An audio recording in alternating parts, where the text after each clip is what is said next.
Call the meeting to order. This is the June 13, 2017 meeting of the Town Plan and Zoning Commission of the Town of Fairfield. First item on our agenda are the meeting minutes from May 23rd, 2017. Mr. Chairman, I left early at the last meeting, but I did review the video, just Okay. so it's on the record. All right, you're all up to speed? Okay. I'll make a motion to approve the minutes. Motion to approve by Commissioner Alessi and second by Commissioner Francis. Everybody have a copy of that? Yes. Any questions? Okay. All in favor signify by saying aye. Aye. Any opposed? Abstentions? The minutes are adopted unanimously. I neglected to mention that Commissioner Corcoran, alternate, is sitting for Commissioner Kennelly for the meeting. Okay, thanks. Next item are new applications to recommend a public hearing. First is 3335 Beaumont Street, compliance application of Beachside Estates LLC pertaining to the construction of a 12-unit residential building pursuant to Section 830G of the Connecticut General Statutes. Mr. Chairman, you may recall there was an application for a mixed-use project at this site last year that was denied. They're back for a 12-unit residential building pursuant to 830G. It requires public hearing. Okay, public hearing is required. Have a motion? Make a motion to move it public hearing. Motion by Commissioner Alessi. Second by Commissioner Noonan. Any comments? All in favor signify by saying aye. Aye. Any opposed? Abstentions?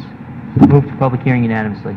Next is zoning regulation amendment, application of Post Road Residential LLC to amend Section 10 of the zoning regulations, proposed Section 10.18, transit-oriented downtown district.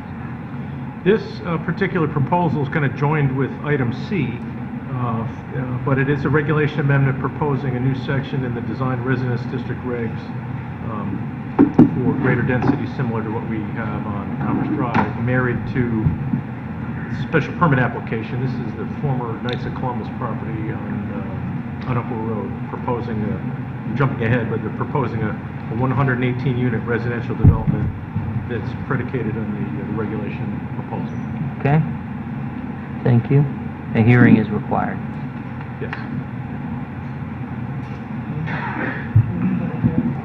Motion by Commissioner Noonan, move it to public hearing. Seconded by Commissioner Corcoran.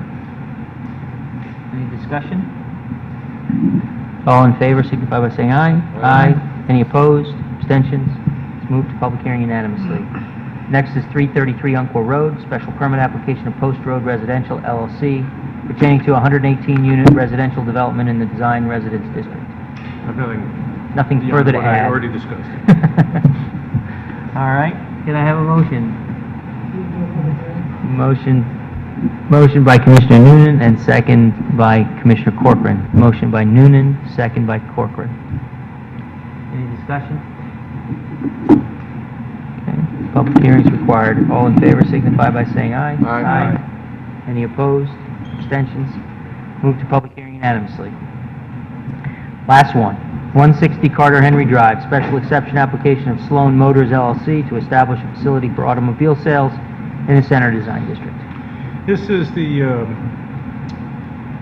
building that parallels the railroad tracks, just on the south side of the railroad tracks. The Fairfield Citizen used to be there. There's an existing automobile service facility. There's Latarte Swimwear, and there's Me and Pools had their warehouse there. This facility is looking to do indoor. There has been on this site before a car wash facility and a car sales facility. It's going to be almost like a consignment type of car dealership for Porsche automobile, all indoors. Does require special exception. Does require. Very good. Can I have a motion? Motion by Commissioner Alessi. Too bad. Yours. I'll second it. Second by Commissioner Barrett. Any discussion? All in favor signify by saying aye. Aye. Any opposed? Abstentions? Move to public hearing unanimously. Old business, 291 Mill Hill Road, Horse Tavern Lane, now Hamlet Hill Lane. Request of PPG Development to reduce a subdivision bond from $106,891.50 to $50,000.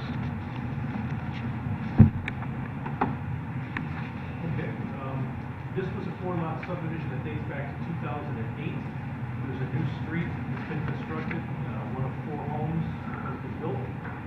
This commission approved a 50% bond release in October of 2012. Release of more than 50% requires a hearing, which was held at our last meeting.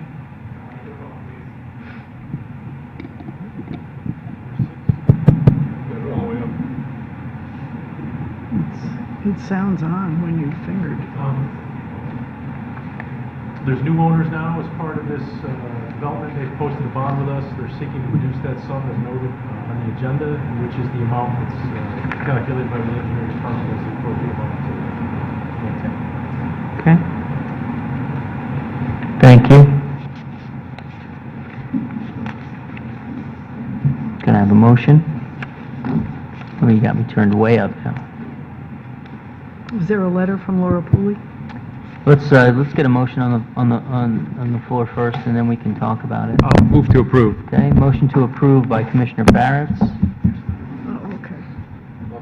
second by Commissioner Alessi. So we do have an email in the file from Laura Pooley, who has confirmed the calculations Thank you. to be a $50,000 bond. Okay. You looking at that now? Yep. Yeah, it's a revised bond, she did a revised bond estimate, so it's a whole schedule. Right. And the total's up to exactly $50,000. I can't tell from this. Go to the next page. There it is, yep, Total bond. yep. Okay. So it's to reduce it to 50,000, the remaining amount, so. it comes Correct. to the amount. Yep. Yep. So she scheduled out all the remaining work and the estimates, and that's the calculation. Yep. Very good. Okay. Any other questions or discussion? Okay. All in favor signify by saying aye. Aye. Any opposed? Abstentions? Okay. The bond reduction is approved unanimously.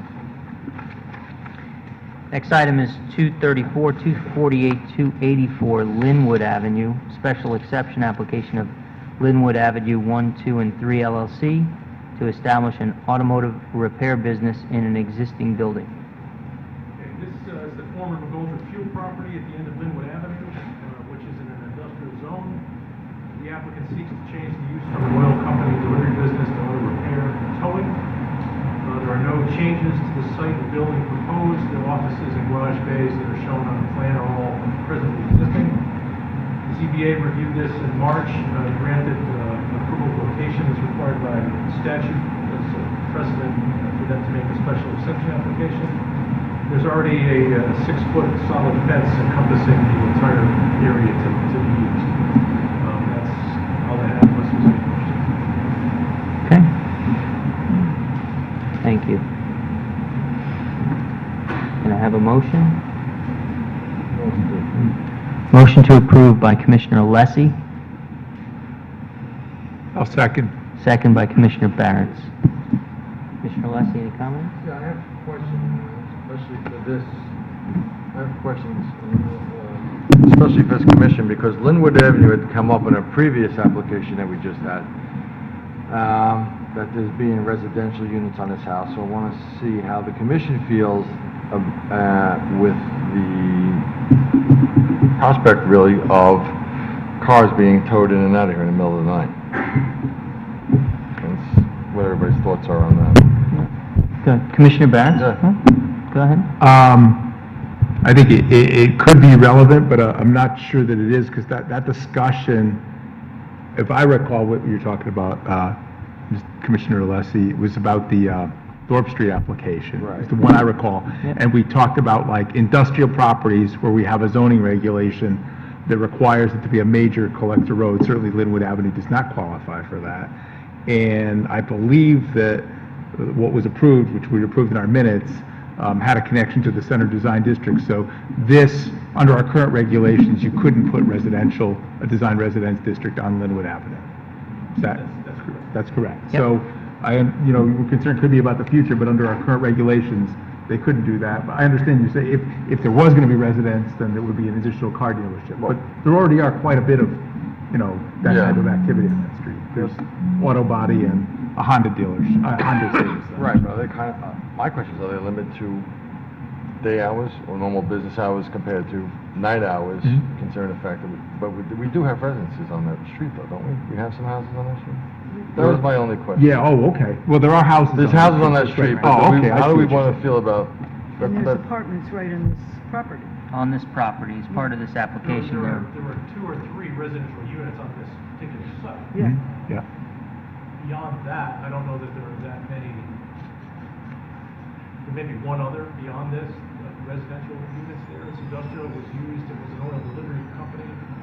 I don't think certainly their automotive repair business is going to be a daytime Right. use, but they're going to be on the towing list, so they could be called out to bring a car back to the lot. That was discussion I really wanted the Something commission to we don't discuss. We don't have a provision for that in our regulation. It would be a conforming use for that to occur in the industrial zone. It's non-conforming in the presence of the existing residential Residences units. that Those are- are the non-conforming uses. Commissioner Corcoran? Was this the application for a body shop? Is that the- Partial, so the body shop Yes. is an aspect of the application, and they're proposing to add towing and segregate the body shop. Apparently, the painting and such needs to be distinctly separate from the other area. And so really the change here is to add the towing function. This particular applicant has another facility in Westport. They just don't have the room at that facility to do towing. All right. I believe that part of the testimony was also that they would get the call, if it was after hours, and then they would be towing the vehicle to another location, that it wouldn't necessarily be towed back to this location on Linwood. They may have direction to tow it to an impound lot or another body shop or a person's house or something like that. I don't know if anybody recalls the frequency with which he said that Well, would I think it even happen. applied to some of the trucks that wouldn't necessarily be on site. They'd be dispatched from an off-site Right. location. And then take them home Right. sometimes. Yeah, I mean, my view is that it's a permitted use in the zone. The non-conforming uses are the residences that are there, and that the applicant's stated intention in business is to minimize the impact through the dispatch of the trucks in the way that he described. There's already a body shop. There's already many other, as Commissioner Barrett said, many other automotive uses, on the street. And, I'm inclined to support the application. I just wanted to open up for discussion on Mhm. it, that's all. Yep, and that's my view. Does anyone else have any views? Commissioner Barrett? Yeah, I agree. I would support this application. It was a good application. It's a good use of the property. It's consistent with the other uses on the street. You said the houses are what's not, there are some, but I think this will be a good use of the property, and it's a good application. And I'll note also that there was no opposition expressed by any member of the public to the application, whether live or through written emails or whatever. Okay. Anyone else? All right, motion on the table is to approve. All in favor signify by saying aye. Aye. Any opposed? Abstentions? The compliance is approved unanimously. Next item is 1591 Post Road, compliance application of Peter Cummings on behalf of the French Family Realty Trust to change the use of a prospective second-floor addition from retail to residence use in the Center Design District. Sorry, Mr. Chairman, you skipped item A. Oh, I apologize. 4A, 837 Post Road, compliance application of William Levy to establish an indoor recreational facility in a portion of an existing building in the Design Commercial District. This is a vacant tenant space in the Bob Store Plaza on Post Road, seeking a change of use from retail to indoor recreation. What's proposed here is approximately 2,500 square foot workout gym, fitness gym. Parking for this use is the same as that for retail, so there's no increase in parking demand here, and there's plenty of space available.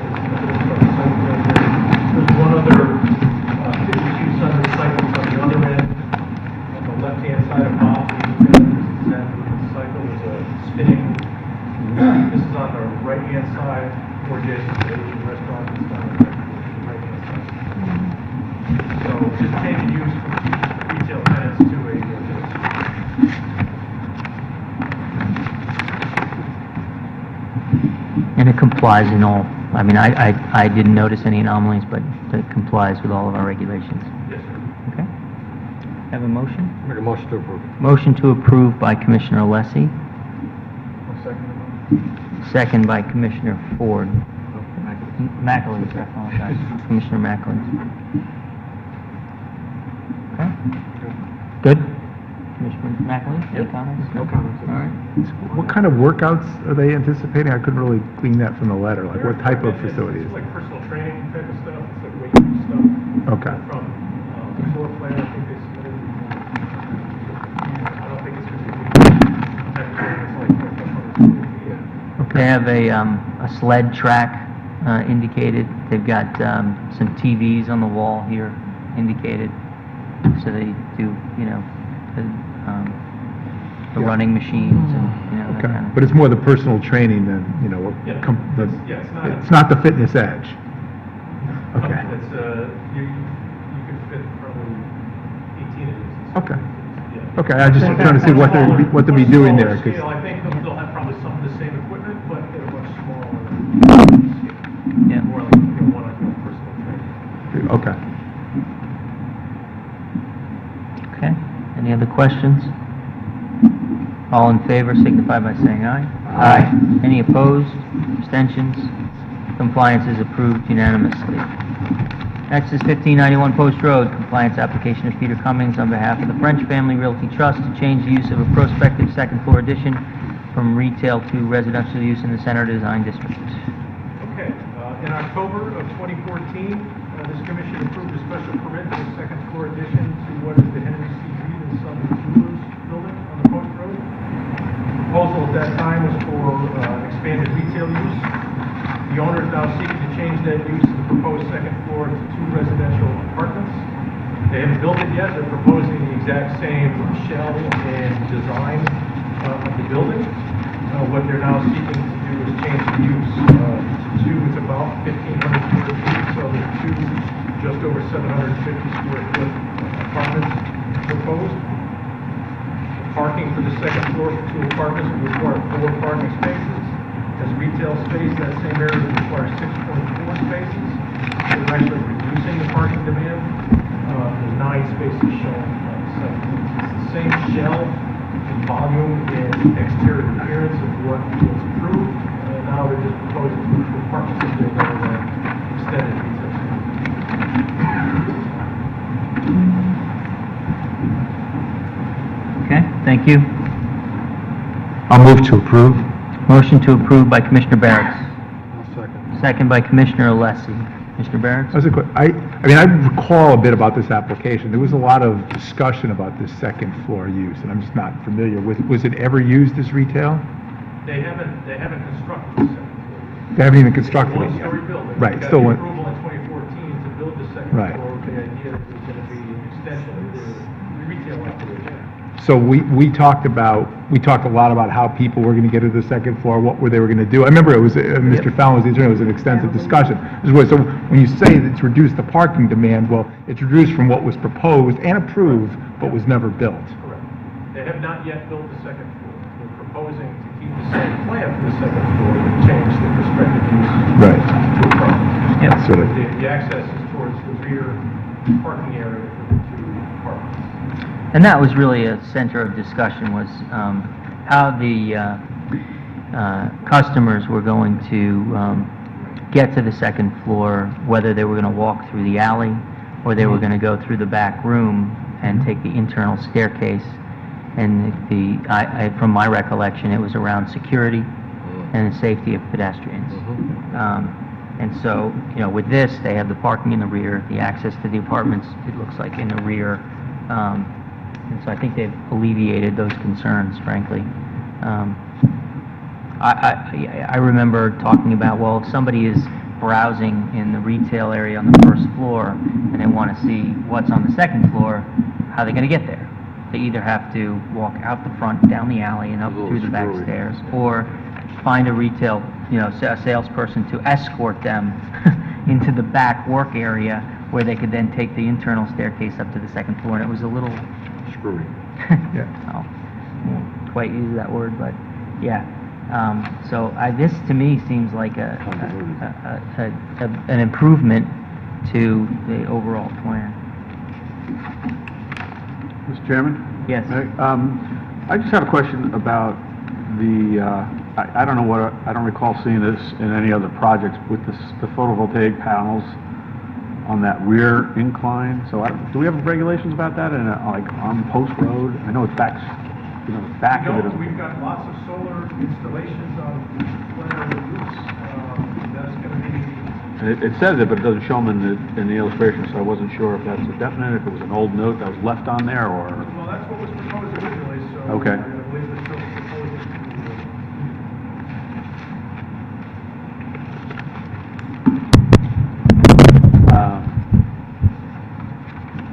No elevator at all? Actually, where did I see it? I don't see it on this last page. On A7? Yeah, it's on A7, but it's not on A8 when you see the elevation there. Okay, and then I thought I had a question about the windows.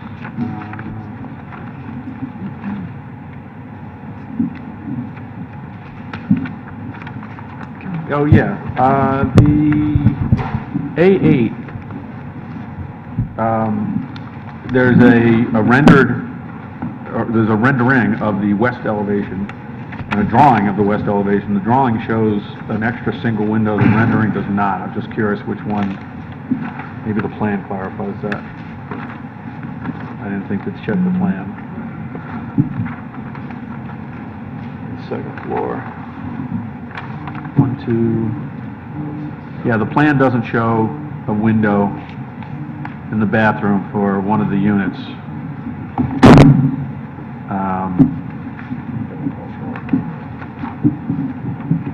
I guess that's not an issue. It's not, as long as it complies with building code and have the proper ventilation, I guess it's not an issue. There might be, actually, I think there's a building adjacent to them on that side. Maybe that's what they are. Yeah, you're right, they are showing it in one view and not the other. Yeah. Okay. Yeah. That was it. Thank you. Just a couple of clarifying things. Overall, I support this application. I think it's a great use of the space. Nice to get some residential downtown. Yep. Commissioner Francis?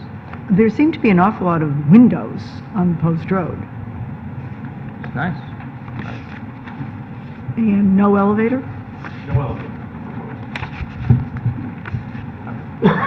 Yep. Commissioner Ferentz? Mr. Wendt, this is in our center design district, so it does need to comply to our architectural standards.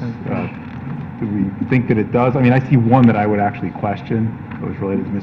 Francis's, The Commissioner density of the Francis's windows? question. The windows, yeah. I mean, it does say, if I could find that here, windows and door placement. Mixed-use buildings should have a greater glass area at the ground floor than at upper levels. That's a standard. This seems to have a greater glass area at the upper level than the ground floor.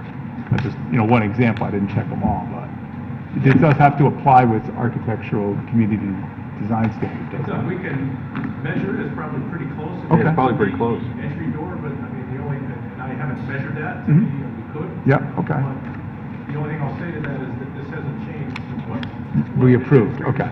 And I don't really recall, I remember, the one thing I remember most is like the chairman about the back staircase and not necessarily, what it was gonna look I like. would, but- it's probably pretty darn close because the windows on the storefront will be a little taller, and if you include there's kind of an indent where the door is not flush, the Yeah. door is set on the front.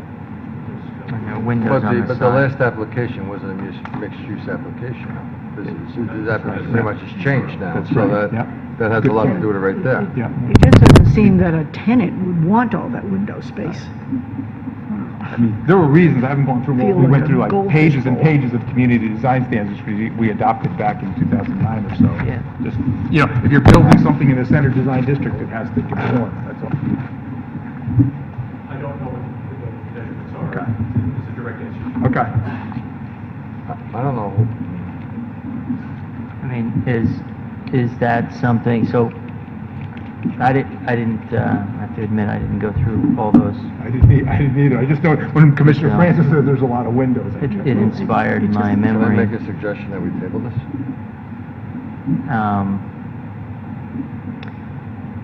How would that work if the plan needs to be modified to comply with those design regulations?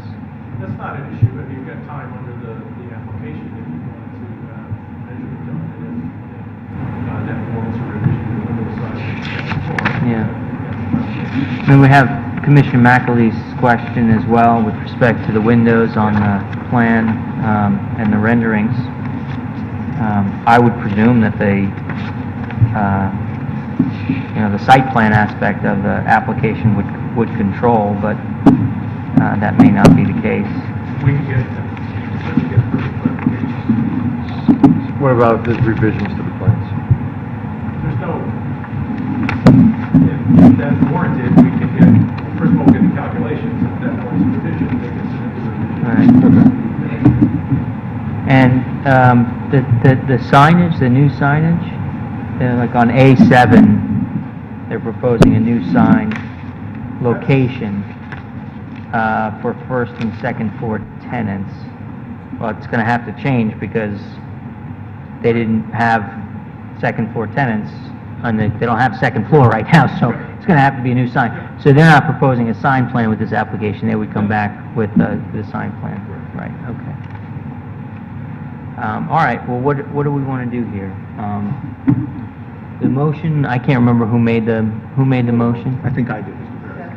Yeah. Okay, I Commissioner will Barrett. withdraw it and maybe move that we instead table the application just so we can investigate it a little more, research it a little more, maybe look at some of the, Okay. measurements and answer some of the other architectural questions raised today. I think All right. that's reasonable. All right, so the motion has been withdrawn, and a new motion's been made to table the item, I'll second that. and that's been seconded by Commissioner Alessi. Any other comments on that? The motion now is to table the item. All in favor signify by saying aye. Aye. Aye. Any opposed? Abstentions?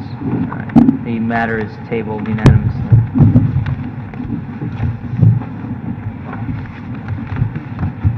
Next item is 222 Old Post Road, compliance application of Equinox Fitness Club for a ground sign in the Design Industrial District. This, as you know, was the former Southwood Athletic Club building under reconstruction for Equinox. They're proposing a 3.5-foot by 8-foot monument sign to replace the former pole sign that Southwood Athletic Club had. This sign complies with the regulations, except that the sign is proposed less than 25 feet from the street line. The proposed sign is shown as a front property line, which is 18 feet from the edge of pavement. The sign it's replacing was entirely within the street right-of-way. It wasn't even on the private property. So while they are seeking relief to allow a lesser distance, they are improving the condition from its former position.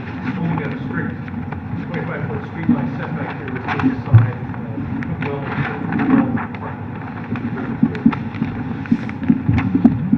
So it's a low, it's a 3-foot right, it's a low sign. Not in the property, 25 feet setback from the property line, 18 feet from the pavement. And within their landscaping design, and not impacting the parking lot. So they're seeking relief to allow it at a lesser 25 feet distance. Okay, and we do have authority to, It does require 2/3 vote, but you do have that. yeah. Okay. Can I have a motion? I'll move to approve. Motion to approve by Commissioner Barrett. Second by Commissioner Noonan. Okay, Commissioner Barrett? I mean, this proposal is better than what's there in terms of compliance. Right, the sign, that they removed the sign that was Yep. there Yeah. before, but it was entirely In town right of way, and it's impractical for them to put it Yeah, that far back. Given the scale of use, I think it makes sense to put it where it Okay. Well, I have a question. Are they putting a sign on the building? I'm sure they're putting a sign on the Yes. building. Yeah, they're gonna replace, there were 2 channel letter signs on the former The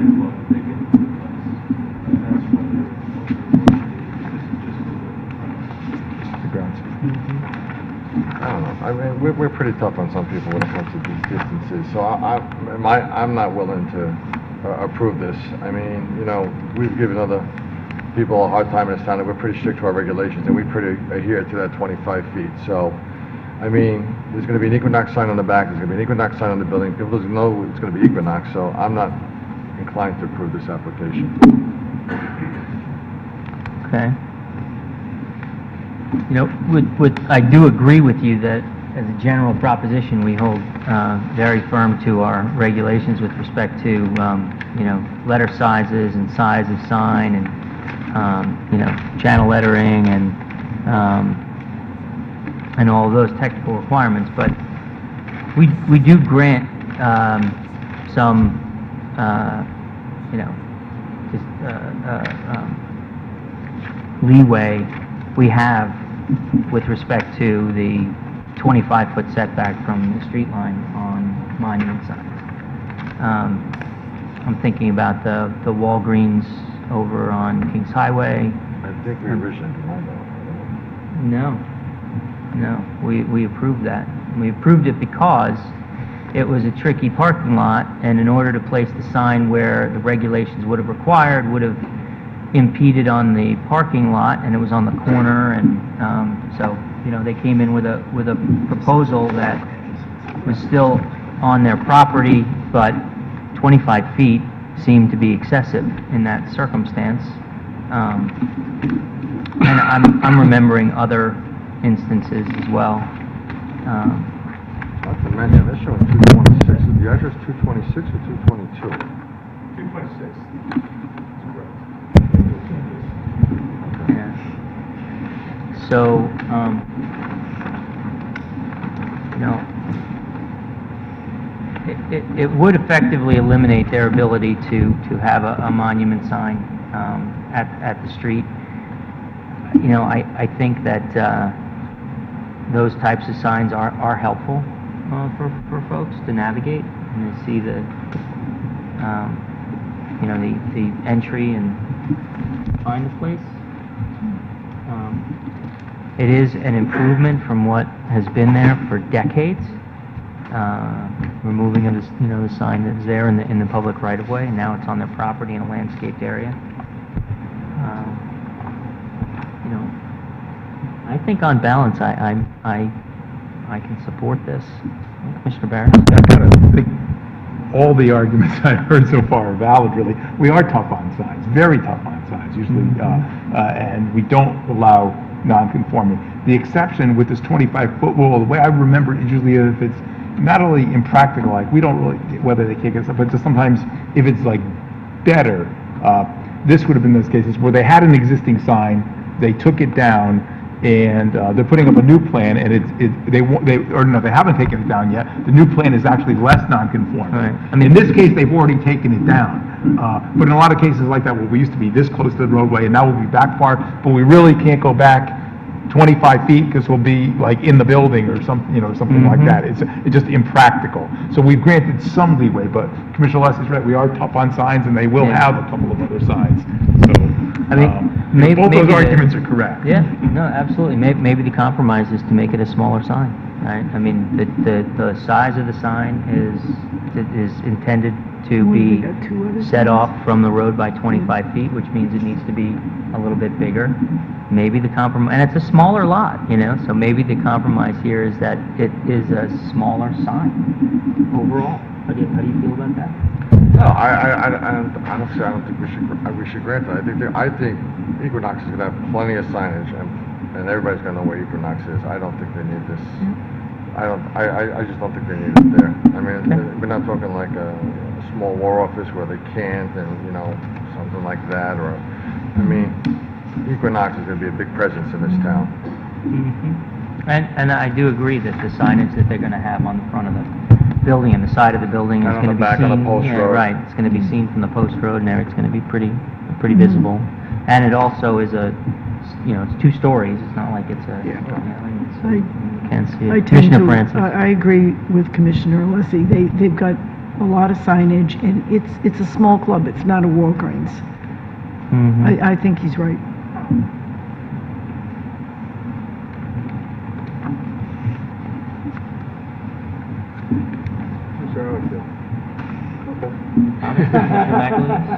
I'm not sure how I feel about it.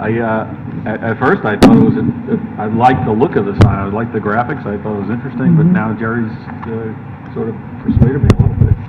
I don't have the history with signs like a lot of the commissioners do. And I do think their presence from Post Road is really going to be pretty obvious.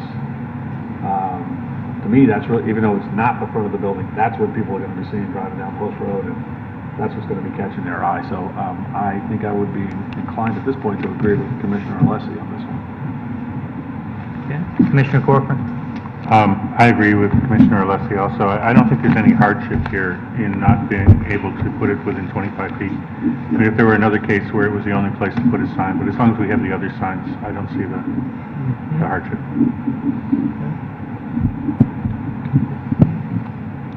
All right.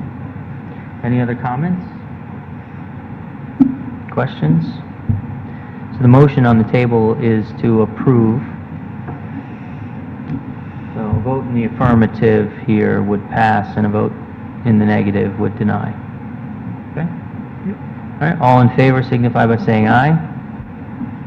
All opposed? Nay. Any abstentions? The compliance application is denied unanimously.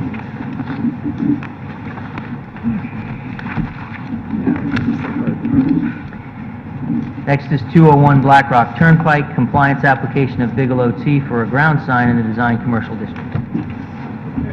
Bigelow T, seeking the ground sign here until, as you probably know, the mixed-use building is nearing completion on the corner of Blackrock Turnpike and Thomas Drive.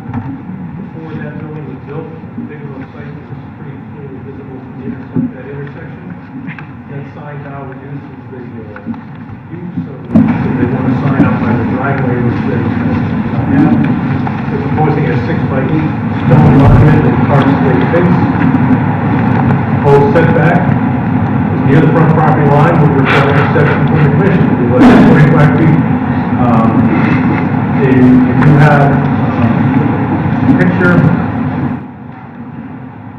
Similar issues, in order for this to have any visibility for them, we're setting it back 25 feet. Change the slope on that driveway, it's familiar with it, I do have a couple of pictures.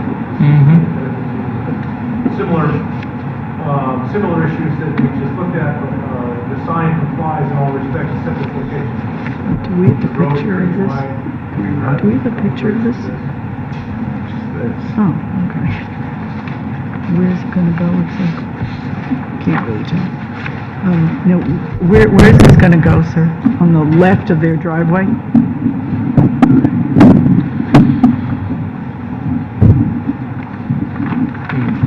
Thanks. There would be as you're exiting the facility, it would be on the right-hand side, approximately where the concrete driveway apron meets the, I took a picture of a town car parked where the stop sign is, exiting. Would be roughly in that location. The ground slopes down there, that's why It it's does. supposed to be as tall as it is, because the ground is actually 7 feet way back here. Yeah. Driveway there. They don't wanna fill it in? So let's get a motion on the table so that we can have this discussion. So moved. Move to approve. Motion to approve by Commissioner Francis, Second. second by Commissioner Alessi. Thank you. My first question is, they don't want to level, I know there's a pitch there and no sidewalk. They're gonna have to have a concrete footing as a base for this thing. Yeah, so it will be, okay. But it's gonna be, just to the right of where that stop sign is. Yeah, You need to, in order to exit the driveway, you need to progress beyond that to be able to see. yes. There's actually a sign that says a left-hand turn out of the driveway prohibited because it's kind of a restricted sight line already looking up and over that railroad bridge, kind of slopes up and over. You don't have a very, because of the hurdles created on the bridge, you don't have a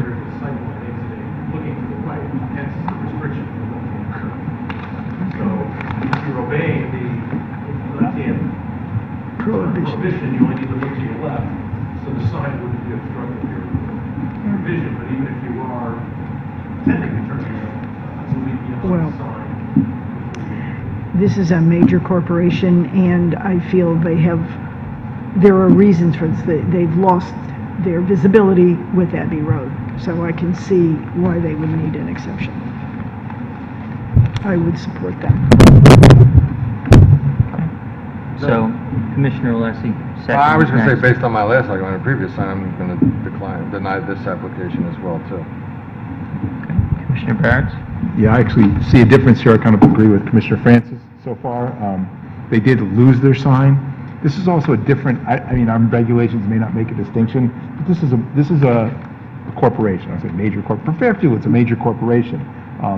So it's not trying to attack retail clientele or customers. I think a sign like this does a couple things. One, it's advertising for the corporation, but it also looks good. I think having a corporation in Fairfield should have some, modest signage in front that indicates that. I think it actually is attractive for the town to have there. If we host corporations, they should be able to have a sign in front, and they lost their sign.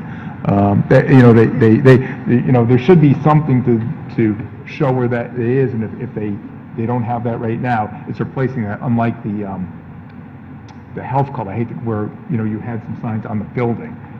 Here, if they've lost that visibility, I think it would be that. And it's also helpful for visitors if somebody is going there and doesn't know where it is. So I think it accomplishes a number of purposes, none of them which are to attract, retail customers. So I would be inclined to support this one as opposed to the last one for those reasons. Which sign are they losing? Which sign are they losing? The one that was on the building itself? Is that? Oh, they didn't lose, they never had a sign.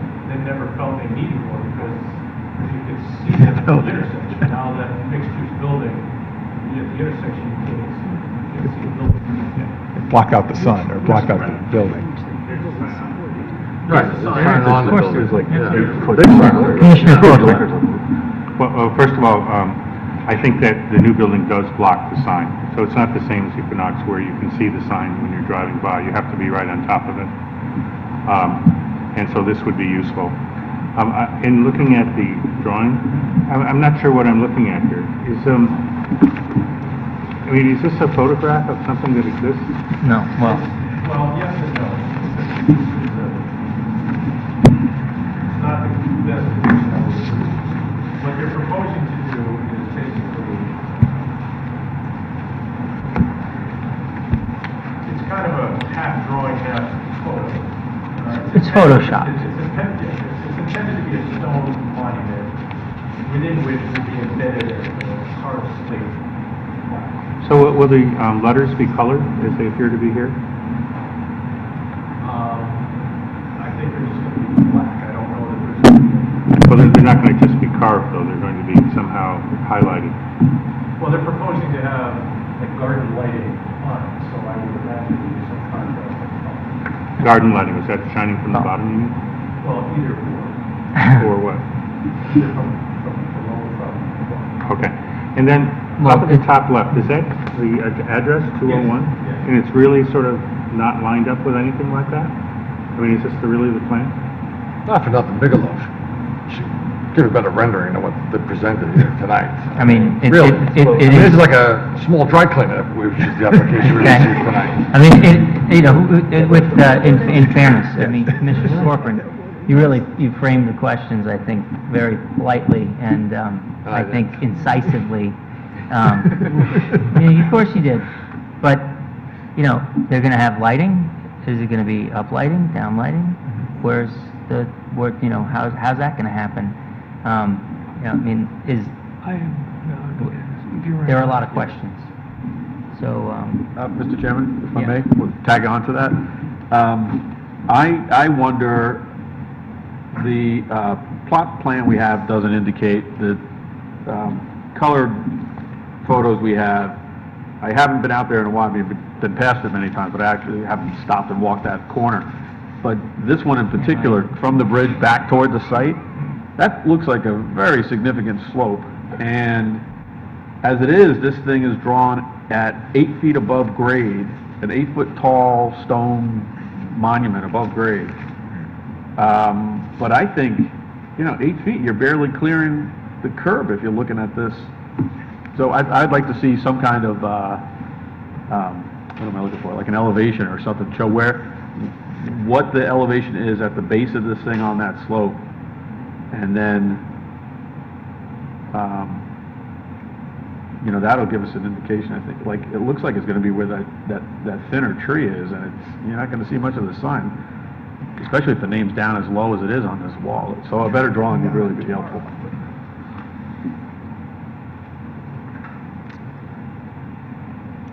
Yeah. So the rendering also, it says 3,500 PSI mix or stone masonry.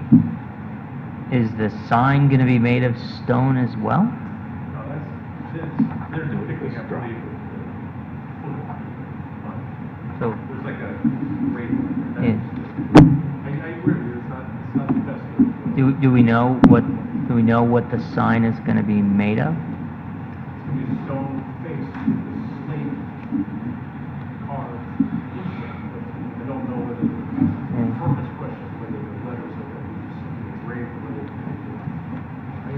I understand the questions you've raised, and we can certainly get back to them. All right. So, the motion on the table is to approve. And I'm going to withdraw the motion. Okay, Commissioner Barrett has now withdrawn his motion. Do we have another? It was mine, wasn't it? Oh, I apologize. Oh, I'm sorry, I Commissioner. will withdraw it. Okay, Commissioner Francis withdraws the motion. Do we have another motion? Commissioner Barrett. Or do we want to table it, or? We can deny it without prejudice, we can table it, we can deny it. I mean, I don't think there's any prohibition on them coming forward with a new application within any time limit or anything like that. You've got plenty of time under this to get better information, or if you want to deny without prejudice, Table? we can do that. I think table, because I mean, really, Commissioner Blessed, the rendering should be better here, and we should know more about what we're approving, what it's going to look like, and to Commissioner Mackley's point. So I'm going to move to table it. All right, motion to table by Commissioner Barrett, I'll second. second by Commissioner Alessi. Any further discussion? All in favor signify by saying aye. Aye. Any opposed? Abstentions? The item's tabled unanimously. Next item on our very lengthy compliance agenda, 201 Blackrock Turnpike, compliance application. Oh, no, that was it, sorry. I'm having a problem with the Seemed agenda longer. tonight. It's been a long day, guys. It's been a long day. All right, next, public hearing, zoning regulation amendment, that's a typo. Application of Fairfield Theaters LLC to amend section 30.2 of the zoning regulations regarding liquor permits.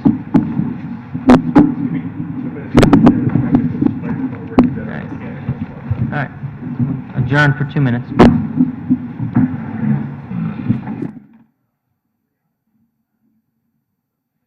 Agenda is zoning regulation amendment, application of Fairfield Theaters LLC to amend section 30.2 of the zoning regulations regarding liquor permits. Hello.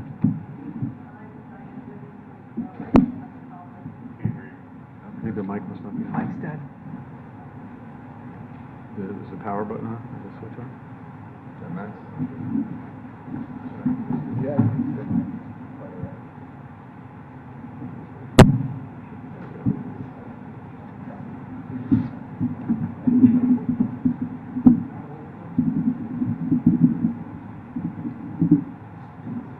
No.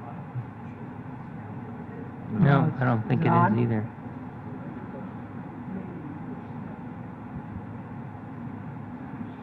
This one's working. No? No, this one. You have our apologies. Technical difficulties. Oh, God, watch, yeah.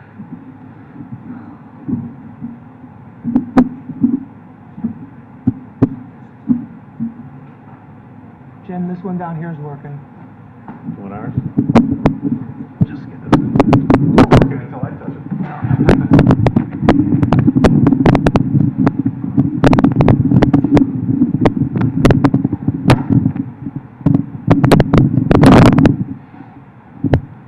How about that? Oh, Oh, yeah. now we're on. Okay, trying again. I'm Diane Whitney from the firm of Pullman and Comley, and I represent Fairfield Theaters LLC. With me today is Bruce Forshee, who is the area manager for the theater company. What we are asking for is a text amendment to section 30.2 of your regulations to allow for-profit movie theaters to serve alcoholic beverages within the 1,500-foot restriction that currently exists between facilities that serve alcoholic beverages.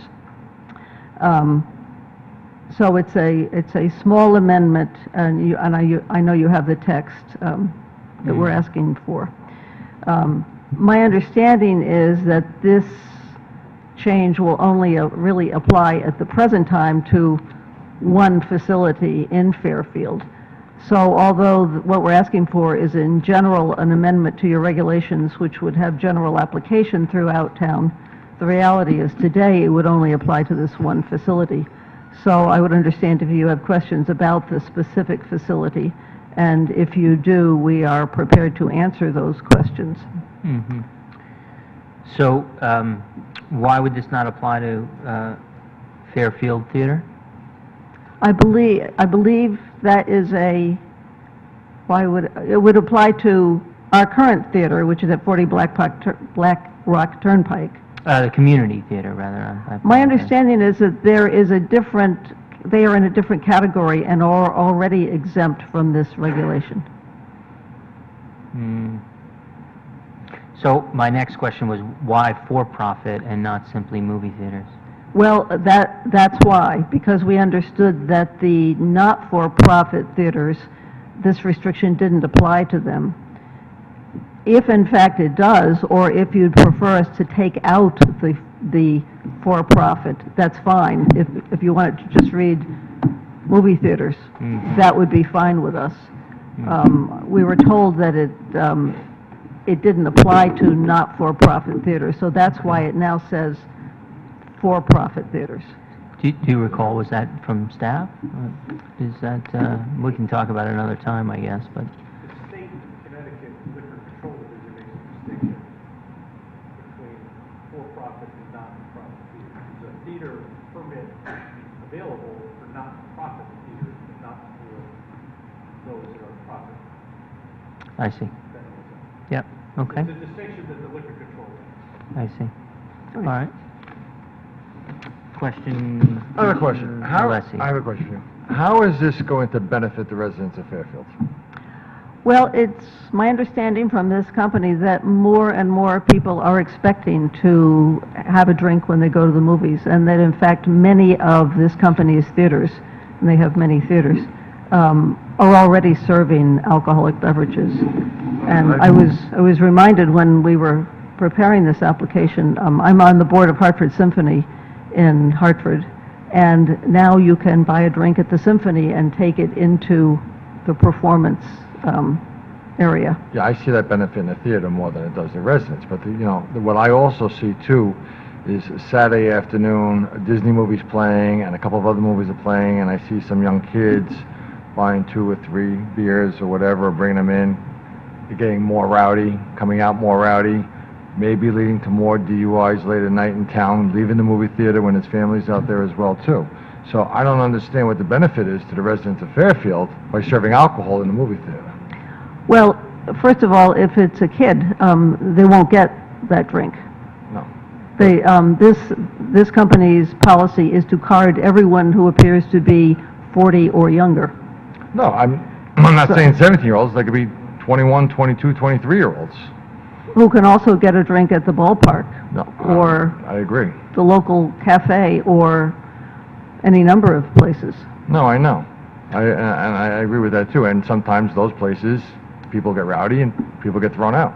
They do, and so I was asking the company, do you have problems? 'Cause since they're already serving liquor at their other facilities, I said, what kind of problems do you have with this? And they said they have had no problems. In fact, the problem they are having at the moment is elderly theater goers who go to the Live in HD opera showings and take each other's seats. They have actually had to call the police in those cases. But it's not over liquor whatsoever. Is there any movie theaters that have this already? Yes, there are. Where? Let me ask Mr. Forsher, who could Sure. tell you.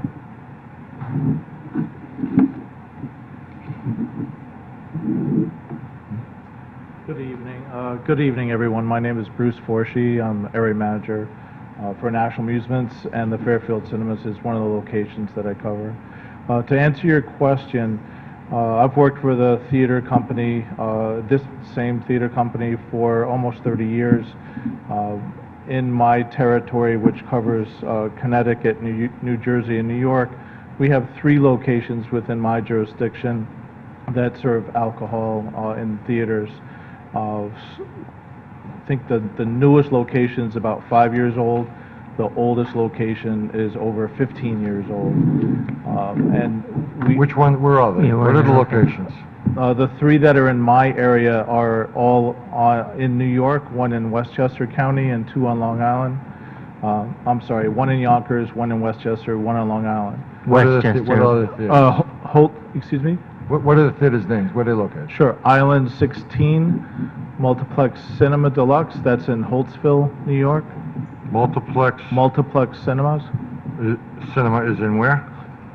that's in Holtzville? Holtzville, New York. On Long Island? That's Where's correct. the Island 16?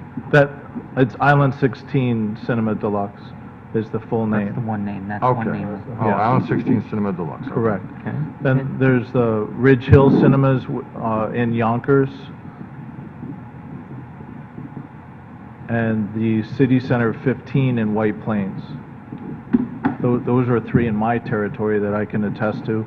There are multiple locations up in the Massachusetts region as well, but I don't know specifically all those sites. Again, we have, kind of go back to your leading question of what happens or the potential is there for someone to, as you say, bring 2 or 3 drinks into the theater and get rowdy. Our policy is 1 drink per ticket holder at a time.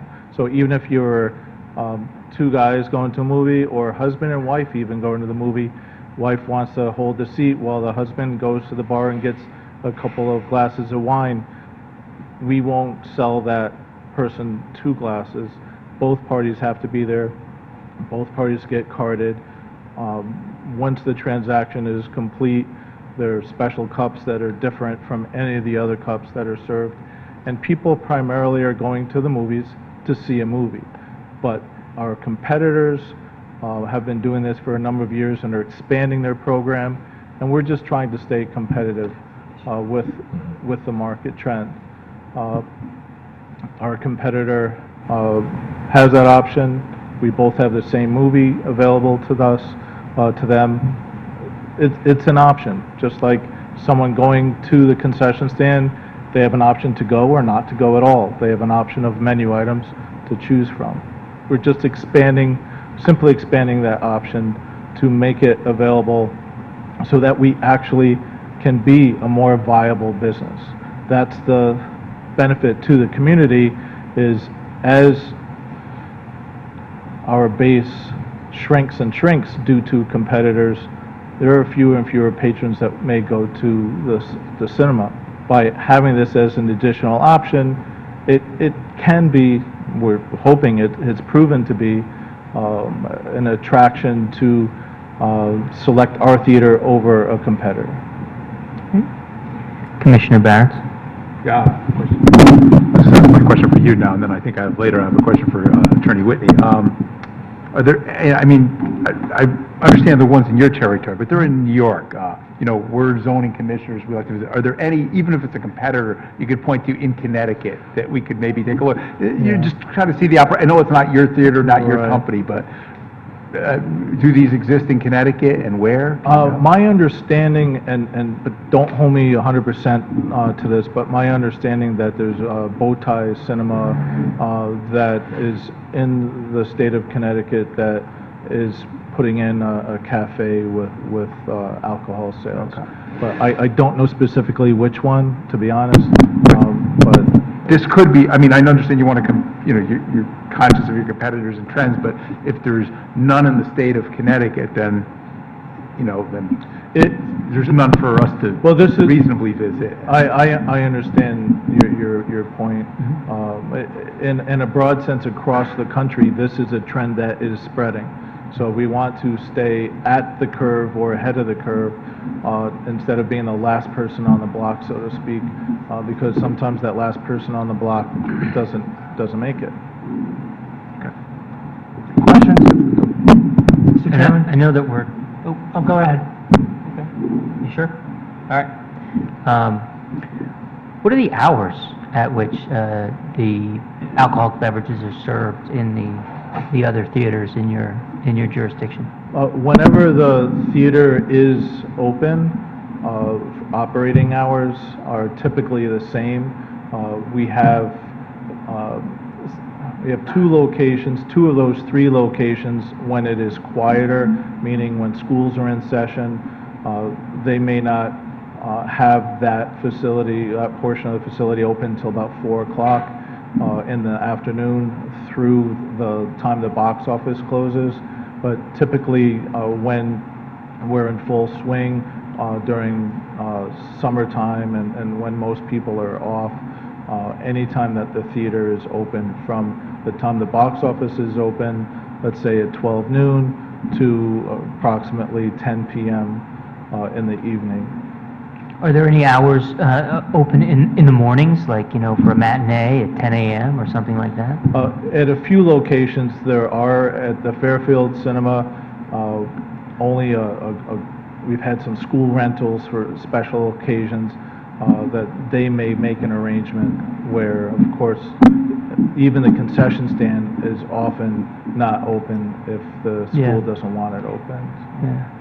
Well, that's actually a good point, too. So I guess the availability of the alcoholic beverages would be an amenity also for the parties that you host for the parents or like adults that might, so would that be there for them too? We don't, typically a rental is somebody, a large group coming in to see a Born in China kind of specialty film, or an existing historical film that they may have interest in. We make the concession stand available as an option.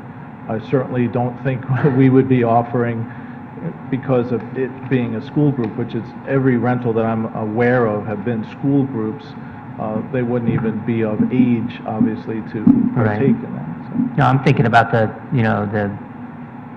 where they host the kid parties, or like, where you have the room and everybody comes in and, and I'm not suggesting that you can offer alcohol to, kids' parties, but I'm saying, is that another feature of the amenity for the parents and adults that might be coming, or it may even be rented out for adults?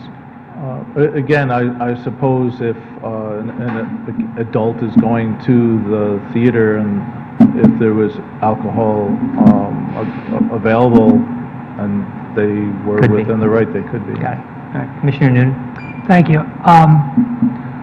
For the places that have the theaters that have the alcohol available,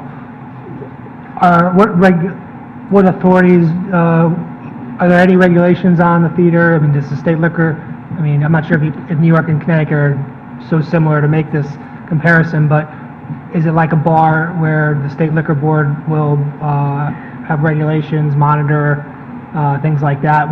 Assuming we give the approval, I assume somebody will be regulating, there'll be a regulation board watching over, so to speak. Sure, this would be only the first step.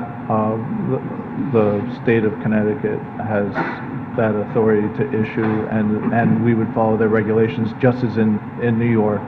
Any differences between theaters versus bars that you know of? This is not I don't know as far as the regulations go, but this design is not a bar. We're not putting seats and a bar for someone to go in and kick back a couple of brews, as it were.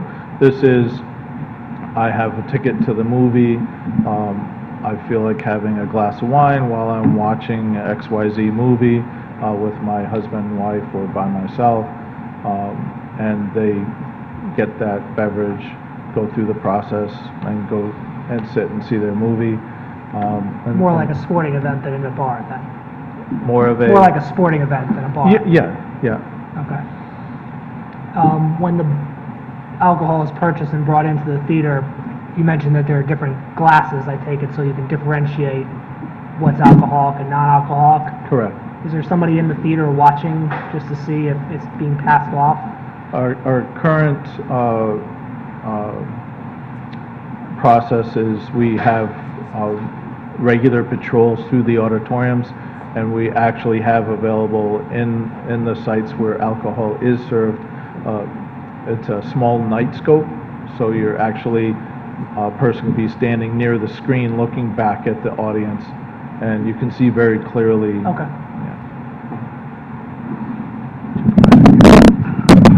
Hi, is the theater next door in Bridgeport also one of your theaters?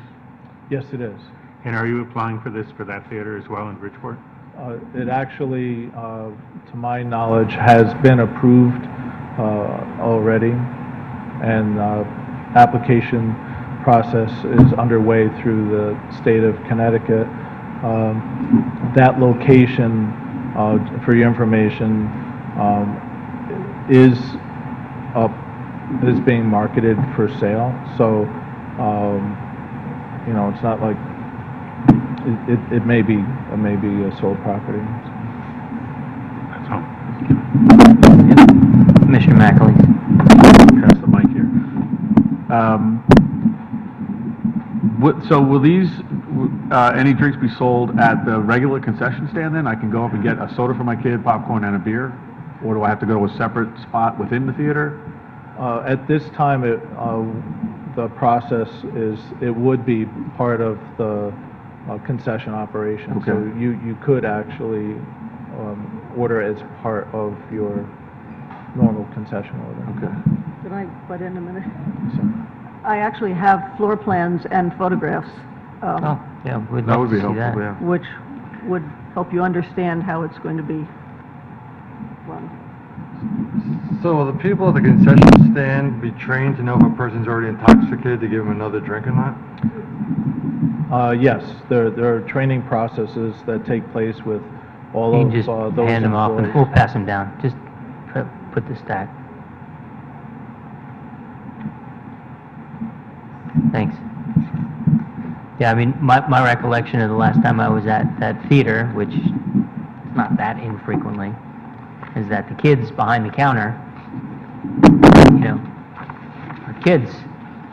Are there going to be Give you butter on your popcorn every Adults? time, even if you don't want it. serve? I mean, don't you have to be a certain age There under have- Connecticut there have to be regulations adults to in serve order liquor. to serve alcohol? Yeah, there has to be a separate adult who would be serving the liquor. I see. And is So you- is that going to put the teenagers out of a job? No, I think it's going to give So one it'd be just adult to a the left job. end of the... So a 17-year-old kid can't work behind the counter then, They can't serve alcohol. but they can work behind the counter with the alcohol. If you look at the floor plan, the bar area, on the actual floor plan, the bar area is highlighted in yellow. Okay. So you can see that it's way over on the side, and that's where the adult would be. And then the teenagers would be where it says concession stand.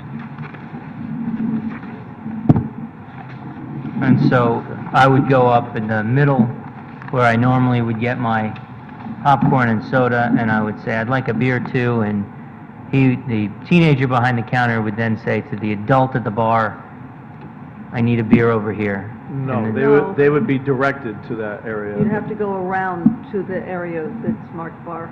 Because To pick it up? Yeah. No, before sale is even made, that adult is talking to the person who's ordering. Oh. There's, an assessment made, as to the other commission was asking if somebody, may appear to be under the influence, so there's an assessment made. Their ID is also, reviewed. All that takes place, then the actual transaction would occur. Gotcha. Okay, so there's the party room I was talking about, right next to the bar. Now, this is a proposed area right now. This is a game room. If you've been there, you see some games there. Yeah. Some of our other facilities, instead of having games, they have games elsewhere, and they have a birthday party room. It's not a bar party room. I understand. Yeah. My kids play those video games. Yep. I should Mr. also Chairman? tell you, there will be no signage on the outside of this facility showing that alcohol is served inside. Yeah. Are you going to move the video games? I'm not sure, sir. But that, currently where it says party room, currently is where the video games are. Yeah. so. There's a motorcycle game there now. What about, I'm always curious why you don't serve coffee or tea? Like, you got a Keurig, you could be making more money on that than liquor half the time, because I- of movie, I'd rather have a cup I of believe coffee. they do have them for individual purchase here. I'm pretty sure they do. Didn't last time. Again, Some a of the lot kids of, didn't a know. lot of times it's by volume. Okay. The menu at one theater may not be the same menu at another because of local demand.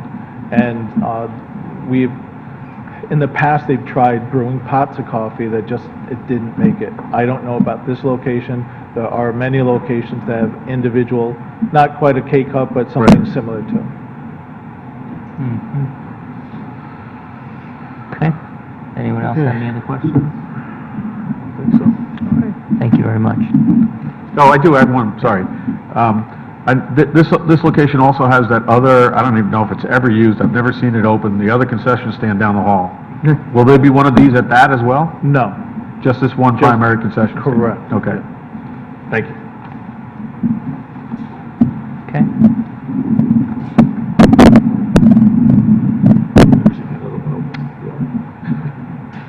Okay. Is there any member of the public that wishes to be heard on this item? No? Hearing none then, I'll close the public hearing and call the next item.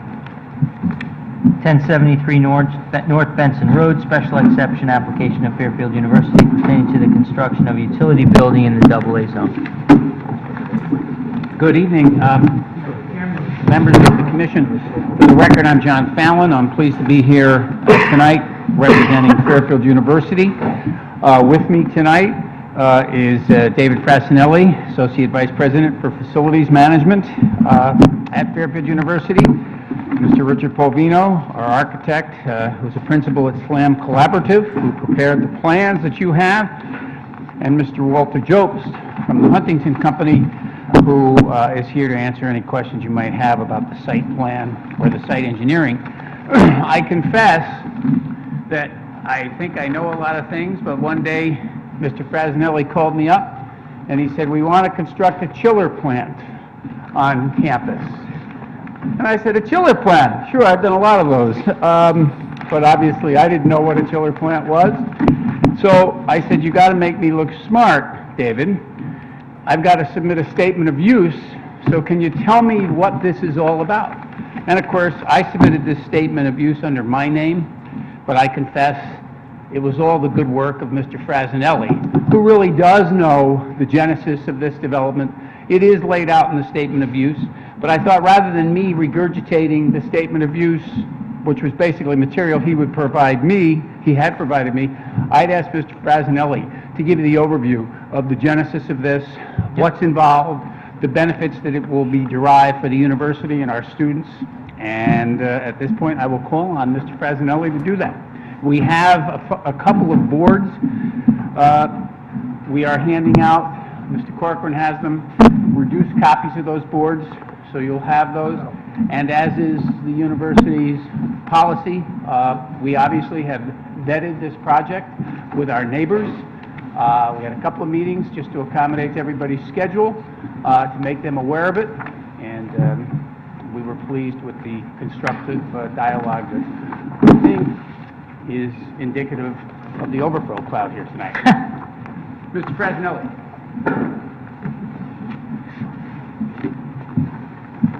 Thank you, John. For the record, my name is David Frassinelli. I'm Associate Vice President for Facilities at Fairfield University.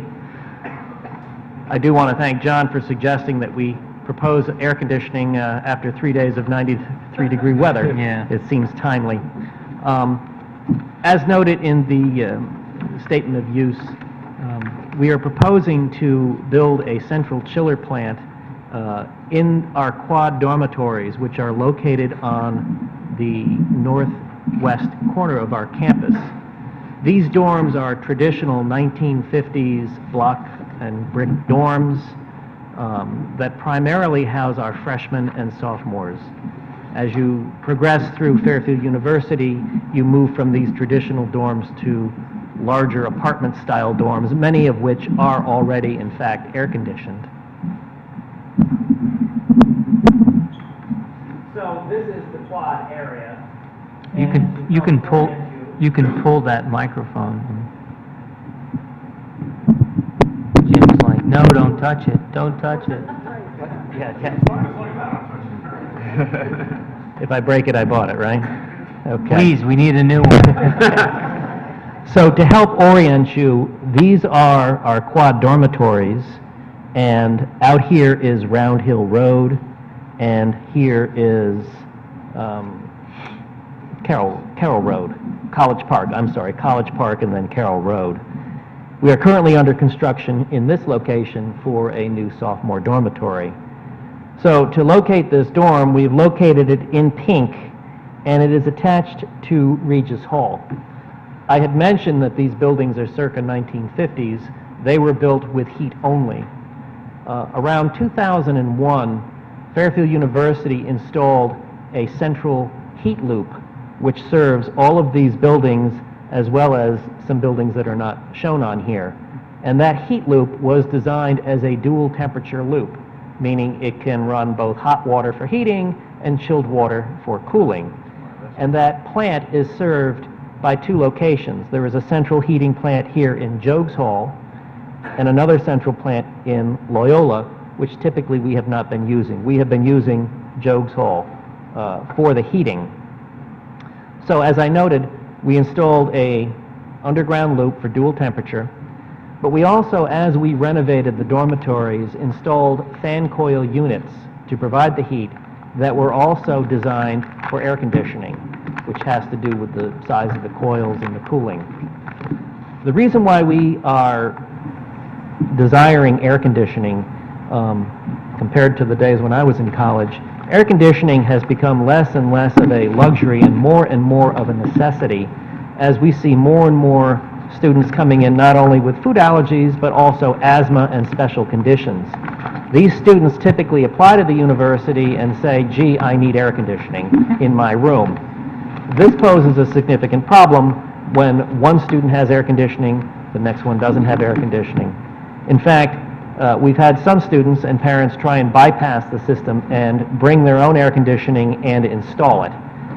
It taxes the electrical systems, but more significantly, when Dad installs an air conditioner in the window, he doesn't always do it safely. We have to send our carpenters and fix it again. In addition to which, these air conditioners drip water, they're unsightly, and they tend to be relatively louder. The other issue we are facing is that at the university, in the competitive environment we are in, we are doing more and more with summer camps and summer programs to attract students and get them onto our campus. For example, we're getting a lot of high school kids in our lacrosse training programs to show them Fairfield, show them the campus, and hopefully bring them in as students. Do you have a question? Or? Okay. So, as I mentioned, with this central loop, the piping originates out of this building, and the piping is actually larger in this area, which is the main feed, and then gets smaller as we get to the other buildings. And that is what drove our decision to locate this plant here. It's worth noting that from the College Park area, there really is no way to see this plant. You really can only see this plant if you draw a line this way, which is Mrs. Murphy's house, and to a certain degree this way, and the terrain does rise. So the plant is very much, pretty much in the center of our campus and somewhat hidden from view. This is a more closer view of the plant location, and you may be able to see this in your handouts better. This is Regis Hall, and this is the outline of the expansion to the plant. What we have also at this location, and it's a little bit harder to see, is an outline of a building that I constructed in the late 80s, which is a pumping plant, a water pumping plant, to boost the domestic water to our campus, and it also contains fire pumps. This plant is actually buried into the ground, so it sticks up just a few feet. What we are doing is relocating all of the water pumps and the fire pump and all that equipment out of this facility and putting it into the basement of the new dorm that we are under construction. That was a request of the town of Fairfield Fire Marshal because of some issues we were having with the existing fire plant. And it also posed a bit of a logistical problem. If we tried to replace that fire pumping plant in this location, we would have to take it down for an extended period. In this way, by putting the new pumping station in the dorm, we can literally switch over to the new pumping station instantly and not lose water pressure to the campus or fire protection for pretty much half the campus. So this building, as I noted, is attached to Regis Hall in this location and tied into our piping. Here is a plan view of it showing it at Regis Hall with the existing footprint that's being reused and the expansion this way to the north in that quad area. The next image. I'm sorry, while you're on that drawing? Sure. So that fire pumping station you were just talking about is going to be incorporated into this chiller plant then? No, the fire pumping station will be relocated out of this location. But the structure that's there, what happens to that? Yes, the existing structure will be renovated, the old pumps pulled out, and reused as part of this chiller plant. That's what I meant, it's that old part's gonna, okay. We're reusing it, and we are looking at this expansion, which is approximately just over 3,000 square feet. I think it's 3,010. I wasn't clear on that, okay. Sure.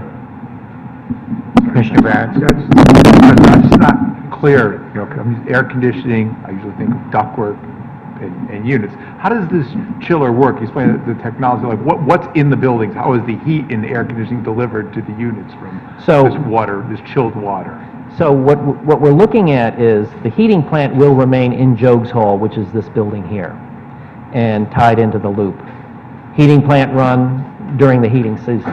When we've determined that the heating season is over, that plant gets shut down and we switch to the new chiller plant.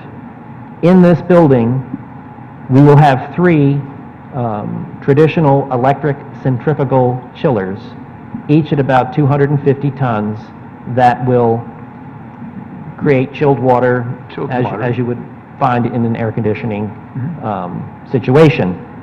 That chilled water is then pumped into the campus loop and into the individual buildings. When the chilled water gets to the buildings, it's piped up through the building to individual fan coil units. They're essentially big boxes with a hot water coil and a chilled water coil that blow air across into the students' rooms and controlled by each student. So They it's like already, go ahead. No, I was gonna say, is it like a forced hot air system, basically? No, because forced hot air typically comes out of a central. Yeah. These are individual units. We introduce hot water and chilled water to these individual units that then blows air on them. So there's... The fan is behind, it blows the air across the pipes, which are either hot or cold. Right. Through a slats and out into the room. And this is not to be confused. You'll see some through-the-wall units like in apartment complexes where they have a little compressor in each one, and that generates, noise and so forth. These are extremely quiet because all you have is a motor running the fan. You actually don't even have pumps. The pumps are done through the central risers.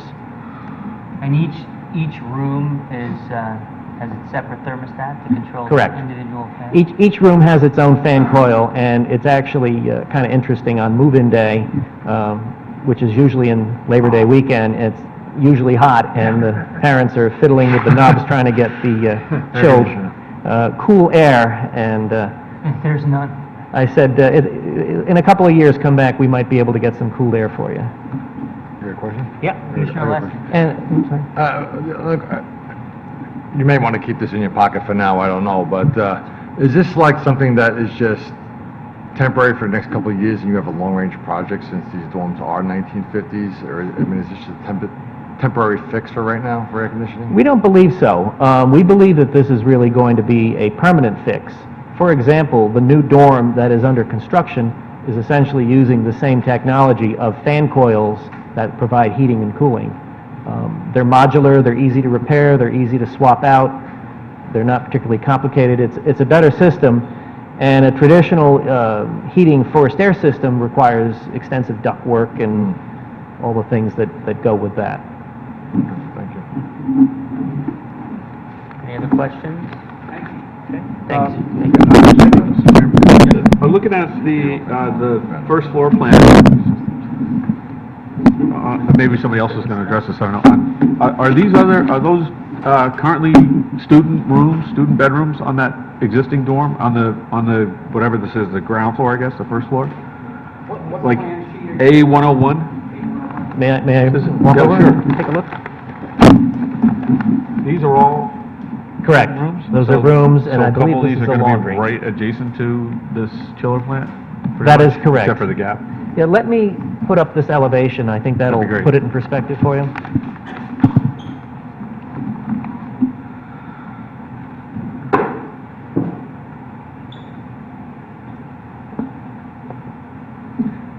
So, for the record, the room that was, Oh, I see. break, I'm going to point Row it, there.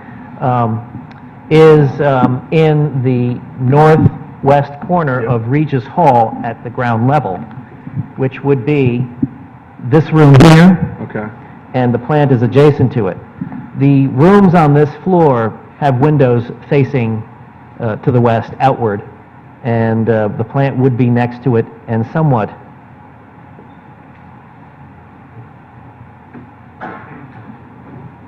Oops, all right. That would be in this location here, and the plant sits proud of it.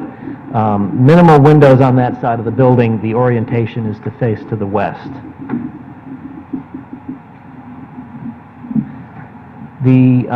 It's worth noting also that all of the pumps, all of the equipment, the chillers are within the envelope of the building, which would contain the sound associated with these on isolation so that it would eliminate vibration and in kind of a controlled environment in that location. Yeah, Commissioner Francis.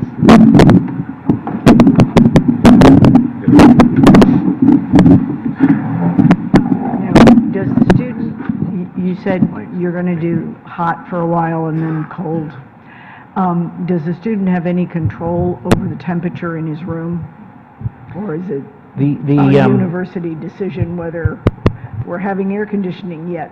This is, the system is what's referred to as a two-pipe system, so that you can only have heat or you can only have cooling.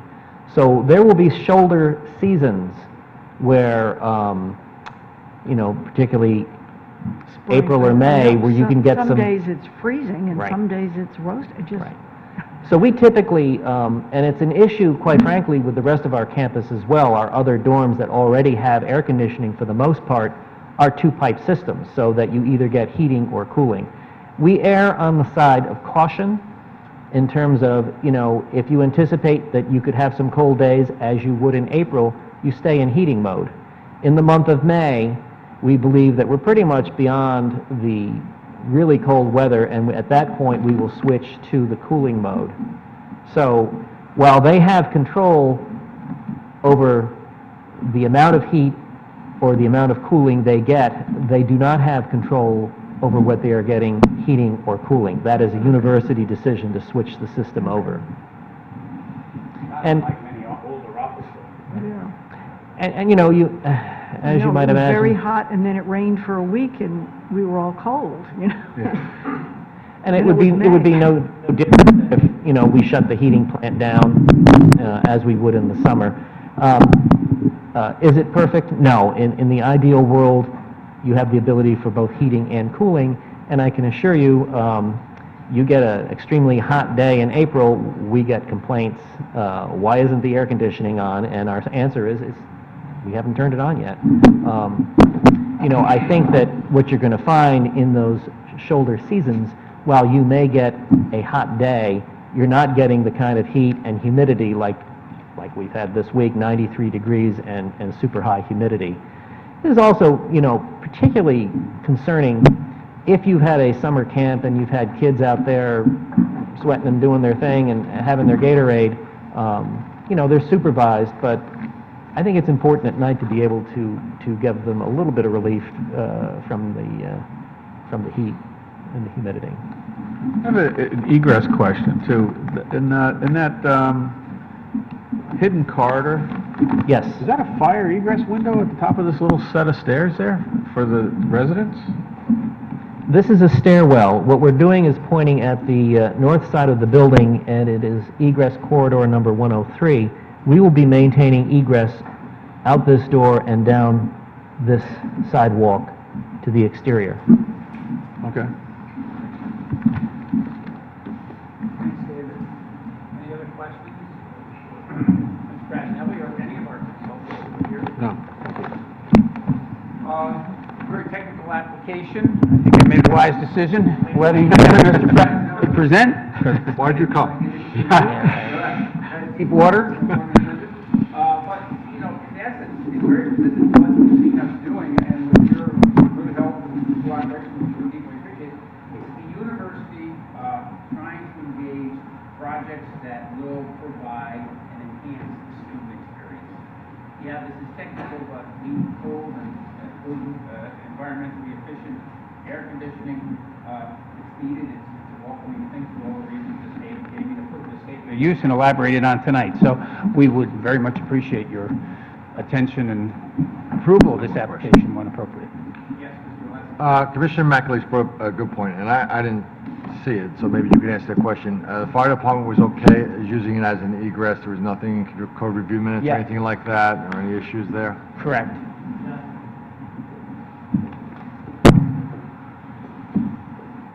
While we have had conversations with the local officials, this project, due to its nature, did not necessitate a code review meeting. Okay. But we did engage, you know, fire marshal. And there was no issues as far as the egress? issues. Okay. Thank you. Great, thank you. Thank you for the clarification. I presumed as much because we didn't get a Right, code yeah. review packet. Thank you so much. Okay, Thank you. thank you very much. Is there any member of the public who wishes to be heard on this? No? Very good.